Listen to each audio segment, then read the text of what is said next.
अस्सलाम वालेकुम। हम लोग ये हॉकी के बारे में पढ़ रहे थे, जैसे कि ये पाकिस्तान की इंटरनेशनल गेम है। तो हम पढ़ते हैं हॉकी के जो जॉल लगा होता है, ठीक है, नेट लगा होता है। ये बिल्कुल इस साइड पर यहाँ पे नेट लगा होता है, ताकि जब हम बॉल यहाँ से गोल कर रहे हैं हमें पता चल जाए कि वो बॉल जो है गोल हुआ है या नहीं। तो वो जो बॉल होता है वो नेट में फंस जाता है। गोल पोस्ट और क्रॉस बार की पिछली तरफ और लकड़ी के तख्तों के बाहर जाल लगाया जाता है, ठीक है। उसी जाल को नेट कहते हैं। जाल के खाने जो है वो 4 सेंटीमीटर होते हैं। उसमें जो क्रॉस बने हुए होते हैं उसमें नेट के अंदर जो बना होता है वो 4 सेंटीमीटर होते हैं। जाल इस तरह लगाया जाता है कि बाल ना तो जाल से गुजर सके और ना ही वापस आ सके, बल्कि इसलिए लगाया जाता है कि जब बाल जाल में लगे तो पता चल जाए कि गोल हो गया है, ठीक है। क्योंकि यहाँ से जब गोल होता है, यहाँ पर खिलाड़ी होते हैं वो यहाँ से गोल को बॉल को अंदर मारते हैं, तो वो पीछे की तरफ जो लगा होता है, नेट लगा होता है, उसके ज़रिए हमें पता चल जाता है कि जो है गोल हो गया है। उसके बाद है बैक बोर्ड्स और साइड बोर्ड्स। गोल पोस्ट के पीछे 4 फुट के फासले पर एक बोर्ड लगाया जाता है, ठीक है। ये देखिए, ये लिखा हुआ है 4 फुट के फासले पर जो है एक बोर्ड लगाया जाता है, जिसकी ऊंचाई सतह ज़मीन से 1.5 फुट होती है और उसकी मोटाई 1.5 इंच होती है। उसकी ऊंचाई 1.5 फुट होती है और उसकी मोटाई 1.5 इंच होती है। इस बोर्ड को बैक बोर्ड कहते हैं। गोल पोस्टों के पीछे अमूमन साइड पर जो बोर्ड लगाए जाते हैं इनको साइड बोर्ड्स कहते हैं। इस साइड बोर्ड्स और बैक बोर्ड्स आपस में मिले हुए होते हैं। इन बोर्डों के अंदर गहरा रंग किया जाता है। बैक बोर्ड को सहारा देने के लिए कोई चीज़ पोस्टों के अंदर की जानिब नहीं लगाई जाती। पेनल्टी कॉर्नर के वक्त डायरेक्ट हिट किया हुआ बॉल बैक बोर्ड से टकराना लाजमी होता है। अगर बाल बोर्ड्स को नहीं लगता तो गोल नहीं माना जाएगा। अब आते हैं पेनल्टी कॉर्नर का निशान। अब देखिए, पेनल्टी कॉर्नर जो है गोल पोस्ट के दोनों जानिब 5 गज और 10 गज के दरमियान के फासले पर बैक लाइन पर ग्राउंड के अंदर की जानिब जो है 1 फुट लंबी लाइन लगाई जाती है। 10 गज के फासले को निशान के पेनल्टी कॉर्नर का निशान कहते हैं। 5 गज की लाइनें इसलिए लगाई जाती हैं ताकि खिलाड़ी 5 गज के फासले पर रहें। अब ये देखें, ये 10 गज का फासला है और ये 5 गज का फासला है। इसके दरमियान जो होता है उसको बोलते हैं पेनल्टी कॉर्नर, ठीक है। तो यहाँ पर खिलाड़ी जो है खड़ा होकर पेनल्टी कॉर्नर को किक मारता है। अंदर की जानिब जो उसके दूसरे मुतबादिल खिलाड़ी खड़े होते हैं वो बॉल को लेके वापस यहाँ पर गोल करते हैं, ठीक है। वो ये 10 गज और 5 गज के फासले के दरमियान से पेनल्टी कॉर्नर की किक लगाई जाती है। उसके बाद है कॉर्नर का निशान। कॉर्नर हिट या पुश करने के लिए साइड लाइंस पर कॉर्नर से 5 गज के फासले पर निशान लगाए जाते हैं, जो ग्राउंड के अंदर 30 सेंटीमीटर लंबे होते हैं, ठीक है। ये जो है 5 गज का निशान इधर भी होता है और इधर भी होता है। 5-5 गज का निशान लगाया हुआ होता है। उसके बाद है झंडियाँ, जो फ्लैग्स लगाए जाते हैं। मैदान के चारों कोनों पर झंडियाँ लगाई जाती हैं। वस्ती लाइन पर अब झंडियाँ ख़त्म कर दी गई हैं, ठीक है। दोनों अंपायरों के मुखालिफ साइड लाइन पर 25 गज की लाइन के बाहर की साइड पर, ये जो 25 गज की लाइन है ना, एक ये 25 गज की लाइन और एक ये 25, यहाँ पर यहाँ की बात की जा रही है, जो इसकी बाहर की साइड होती हैं, एक झंडी लगाई जाती है। इस तरह कुल 6 झंडियाँ लगाई जाती हैं, ठीक है। एक यहाँ पर हो गई, एक यहाँ पर हो गई और एक इसी तरह इस साइड पे और एक ही साइड पे 4 हो गई, ठीक है। तो एक जो है वो 2 जो है वो बाहर कोनों की तरफ लगा दी जाती हैं।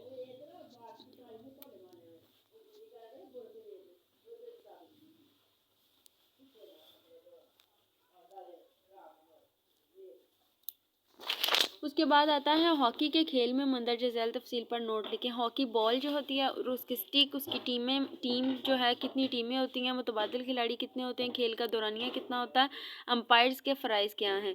उसके बाद हम सबसे पहले जाते हैं हॉकी बॉल और स्टिक की तरफ। हॉकी का जो बॉल होता है उसका वज़न अगर हम देखें कम अज़ कम तो वो होता है 156 ग्राम, और अगर हम ज़्यादा से ज़्यादा देखें तो वो होता है 173 ग्राम। उसके बाद बाल का मुहीत जो है वो कम से कम होता है 22.4 सेंटीमीटर और ज़्यादा से ज़्यादा होता है 23.5 सेंटीमीटर। बॉल जो है वो गोल शक्ल का होता है और सख्त किस्म का होता है, ठीक है। उसकी सरफेस जो है वो सख्त होती है। बाल का रंग सफ़ेद और सतह हमवार होगी। गेंद की बैरूनी सतह किसी भी कुदरती या मसनूई मवाद की हो सकती है, ठीक है। ऐसा बाल सही होगा जिसकी सतह पर अंदर की तरफ सलाई हुई हो, बशर्ते कि इन चीज़ों से बाल की गुलाई मुतासर ना हो। अगर खेल के दौरान बाल फट जाता है या उसकी शक्ल ख़राब हो जाती है जिसकी वजह से खेल के कानूनी तकाज़े पूरे नहीं होते तो बॉल को फ़ौरन तब्दील किया जाएगा और जगह खेल बुली के ज़रिए दोबारा शुरू किया जाएगा। ठीक है, उसके बाद आते हैं हम हॉकी स्टिक की तरफ। हॉकी स्टिक का ज़्यादा से ज़्यादा वज़न 737 ग्राम होता है। हॉकी की स्टिक बाएं तरफ की सतह चिपटी होती है। इस तरह चिपटे हिस्से का हैंडल भी आखिर तक उसका हिस्सा शुमार होता है और दाएं तरफ का हिस्सा गोल होता है। ठीक है, नीचे से जो है वो हॉकी का हिस्सा जो होता है वो गोल होता है इस तरह।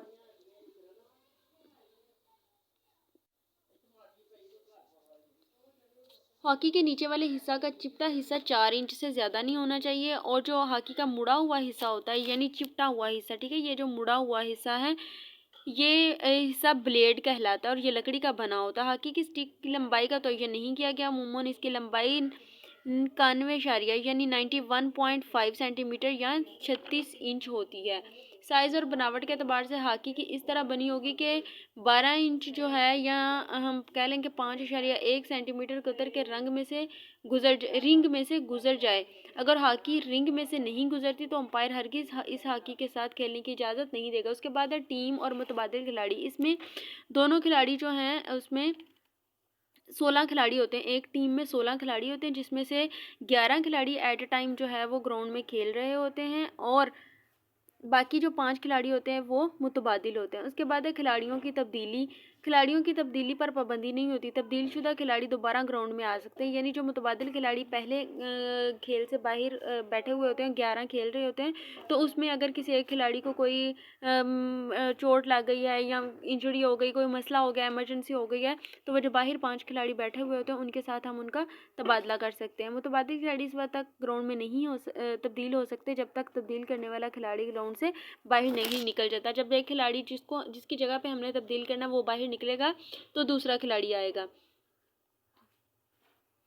जिस खिलाड़ी को अंपायर ने आर्जी तौर पर बाहर निकाला उसकी जगह दूसरा खिलाड़ी नहीं आ सकता। ठीक है, उसके बाद है एक खिलाड़ी जब तब्दील होकर बाहर गया हो तो फिर दोबारा तब्दील होकर अंदर खेलने आ सकता है। एक टीम 11 खिलाड़ियों पर मुश्तमिल होती है जिनमें एक गोलकीपर होता है। एक गोलकीपर हिफाजती सामान इस्तेमाल कर सकता है। गोलकीपर शूटिंग सर्कल के अंदर जिस्म के किसी भी हिस्से को इस्तेमाल कर सकता है। शूटिंग सर्कल के बाहर जा सकता है लेकिन सिर्फ हॉकी के साथ खेल सकता है। गोलकीपर हाथ से बाल को नहीं पकड़ सकता। यहाँ पर गोलकीपर खड़ा होता है। ठीक है, जो इस टीम दूसरी टीम का होता है लेकिन खड़ा यहाँ पर होता है ताकि वो बॉल को अंदर ना जाने दे। ठीक है, वो सिर्फ जो है अपने हाथों में ग्लव्स वगैरह या ऐसी कोई भी हिफाजती चीज़ पहन सकता है। बाकी के जो खिलाड़ी होते हैं ग्राउंड में खेल रहे होते हैं वो कोई भी ऐसी चीज़ नहीं पहन सकता। खेल का दौरानिया 35 मिनट के जो इसके 2 हाफ होते हैं। ठीक है, ये 70 मिनट की गेम होती है और 35 मिनट पर इसके 2 हाफ होते हैं। ज़ायशुदा टाइम इस हाफ में दिया जाएगा। पहला हाफ ख़त्म होने पर 5 मिनट का वक्फा दिया जाता है। जब दोनों टीमें मुतफिक हो जाएं तो 10 मिनट भी दिया जा सकता है। खेल का आगाज़ सेंटर पास के ज़रिए किया जाता है। ये जो सेंटर लाइन है यहाँ पर वो पास दिया जाता है तो फिर इस टीम के खिलाड़ी जो होते हैं वो इधर खड़े होते हैं, जो इस टीम के होते हैं वो इधर खड़े होते हैं। दरमियान में बॉल को पास दिया जाता है। अगर 70 मिनट के खेल में हार जीत का फैसला ना हो सके तो फिर 5-5 दोनों टीमों को पेनल्टी स्ट्रोक दिए जाते हैं। अगर इन पर भी फैसला ना हो सके तो फिर यकरे बाद दीगरे एक पेनल्टी स्ट्रोक दिया जाता है। इन पेनल्टी स्ट्रोक्स में अगर एक टीम गोल कर देती है लेकिन दूसरी टीम से गोल नहीं होता तो जिस टीम ने गोल कर लिया है वो जीत जाएगी।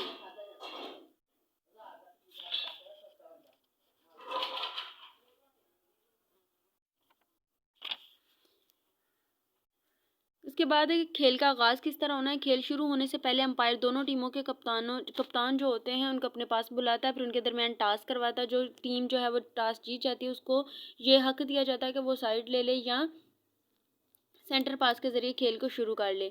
अगर टॉस जीता हुआ कैप्टन साइड लेता है तो टॉस हारी हुई टीम सेंटर पास के जरिए खेल को शुरू करेगी। बैनुल-अक़वामी फेडरेशन ने 15 अगस्त 1996 को खेल का आगाज़ बैक पास के बजाय सेंटर पास से कर दिया था। उससे पहले जो है वो बैक पास से होता था। सेंटर पास का मतलब है कि खेल को शुरू करते वक्त सेंटर लाइन से कहीं भी पास दिया जा सकता है। 35 मिनट के खेल के बाद वक्फा होता है और जब वक्फा के बाद खेल दोबारा शुरू होता है तो ये खेल फिर दोबारा सेंटर पास से शुरू होता है। जिस टीम ने पहले हाफ में खेल स्टार्ट किया था दूसरे हाफ में दूसरी टीम खेल स्टार्ट करेगी। दोनों टीमें साइड भी तब्दील करेंगी। गोल हो जाने के बाद खेल सेंटर पास के जरिए शुरू होता है। खेल का आगाज़ करने वाला खिलाड़ी बॉल को दूसरी मरतबा इस वक्त तक नहीं खेल सकता जब तक उसको कोई दूसरा खिलाड़ी ना खेल ले। ठीक है, अल्लाह हाफिज़।